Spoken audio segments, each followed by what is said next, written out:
कर्म क्या है, अकर्म क्या है और विकर्म क्या है। भगवान श्री कृष्ण इस विषय में श्रीमद् भगवद गीता में वर्णन करते हैं। कर्मणो ह्यपि बोद्धव्यम बोद्धव्यम च विकर्मणः अकर्मणश्च बोद्धव्यम गहना कर्मणो गतिः। जो शास्त्र सम्मत कर्म है, जिन कर्मों को करने के लिए शास्त्रों ने कहा है, जो ऐसे शुभ कर्म हैं जो कर्म करके व्यक्ति पुण्य प्राप्त करता है, ऐसे कर्म जब व्यक्ति करता है, सकाम भाव से करता है, तो वो मनुष्य योनि में जन्म लेकर अपने शुभ कर्मों का फल भोगने के लिए आता है और ऐसे परिवार में जन्म लेता है जहाँ उसे सुख संपत्ति ऐश्वर्य स्वतः ही प्राप्त हो जाती है।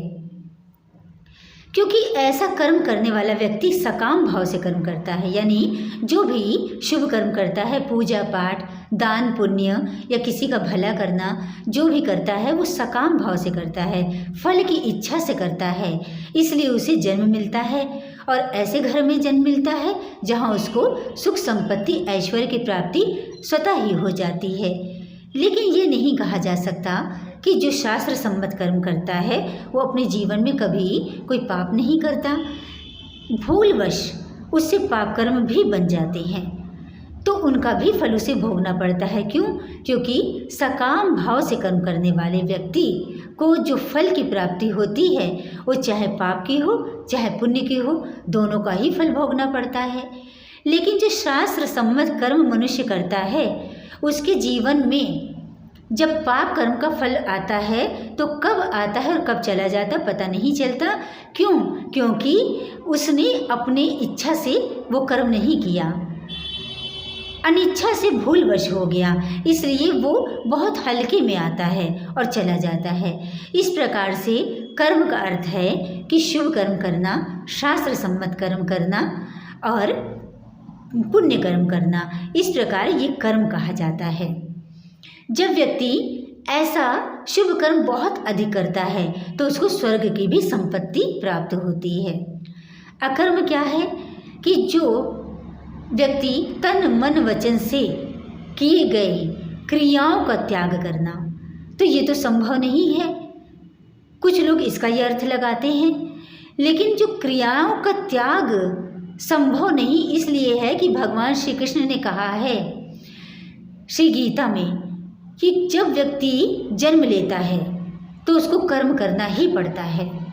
कोई ऐसा व्यक्ति नहीं, चाहे कोई भी संसार का व्यक्ति हो, ऐसा नहीं है जो बिना कर्म किए रहता हो, सभी को कर्म करना पड़ता है। तो अकर्म का अर्थ है जो शास्त्र सम्मत कर्म है, शुभ कर्म है, जो शास्त्रों ने करने के लिए कहा है, वो कर्म करते हुए उनके फल का त्याग कर देना, सभी कर्मों को भगवान को समर्पित कर देना, उसके कर्म फल को भगवान को समर्पित कर देना, इसको अकर्म कहा है।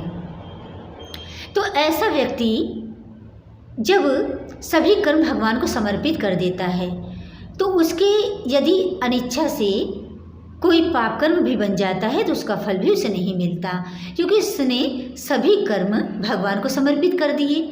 तो जब सभी कर्म भगवान को समर्पित हो गए तो उसका फल बनता ही नहीं है, तो किस फल का भोग भोगने के लिए उसे जन्म मिलेगा, तो उसको जन्म भी नहीं मिलता। तो इस प्रकार उसको मोक्ष की प्राप्ति होती है। इसको अकर्म कहते हैं कि अपने सभी कर्मों के फल का त्याग कर देना। अब आता है विकर्म।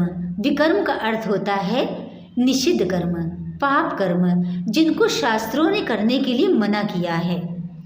ऐसे कर्म जो शास्त्र कहते हैं कि नहीं करने चाहिए, ऐसे कर्म मनुष्य यदि करता है वो नरकगामी होता है, तो ऐसा कर्म नहीं करने चाहिए, इसे विकर्म कहते हैं। कुछ कर्म ऐसे भी होते हैं जो किसी मनुष्य के लिए पाप कर्म होते हैं तो किसी मनुष्य के लिए पाप कर्म नहीं होते। जैसे जो गृहस्थ व्यक्ति पत्नी के साथ और अपने बच्चों के साथ जीवन निर्वाह करता है तो उसके लिए ये उचित है, ये पाप कर्म नहीं होता है, क्योंकि उसका तो ये कर्तव्य है। लेकिन यदि कोई सन्यासी किसी स्त्री के साथ रहने लगे और जीवन निर्वाह करने लगे तो ये पाप कर्म बन जाता है। तो इस प्रकार कुछ कर्म ऐसे भी होते हैं जो किसी मनुष्य के लिए पाप कर्म बन जाते हैं, किसी के लिए नहीं होते हैं। तो इस प्रकार जो मनुष्य अपने जीवन में सुख चाहता है, संपत्ति चाहता है, ऐश्वर्य चाहता है, वह चाहता है कि हमारा पूरा जीवन सुखमय हो, तो उसे शास्त्र सम्मत कर्म करने चाहिए जो सकाम भाव से होते हैं, यानी भगवान की भक्ति करते हुए शुभ कर्म करना।